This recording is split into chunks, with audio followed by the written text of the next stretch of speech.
জানুয়ারি থেকে চালু হয়েছে national equipment identity register NEIR এর কার্যক্রম। এর মাধ্যমে নেটওয়ার্কে নতুন যুক্ত হওয়া অবৈধ হ্যান্ডসেটগুলো এক এক বন্ধের প্রক্রিয়ার আওতায় আসছে। এর আগে NEIR চালুর কার্যক্রম পিছিয়ে দিয়েছিল বাংলাদেশ টেলিযোগাযোগ নিয়ন্ত্রণ কমিশন BTRC। ব্যবসায়ীদের দাবির মুখে অবিকৃত বা স্টকে থাকা ফোনের তথ্য জমা দেওয়ার সময়সীমা 31 ডিসেম্বর পর্যন্ত বাড়ানো হয়েছিল।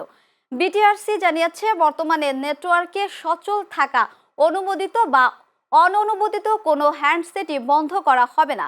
এমনকি ব্যবসায়ীদের কাছে থাকা অবিকৃত যেসব হ্যান্ডসেটের IMEI তালিকা BTRC-তে জমা দেওয়া হয়েছে সেগুলো বন্ধ হবে না।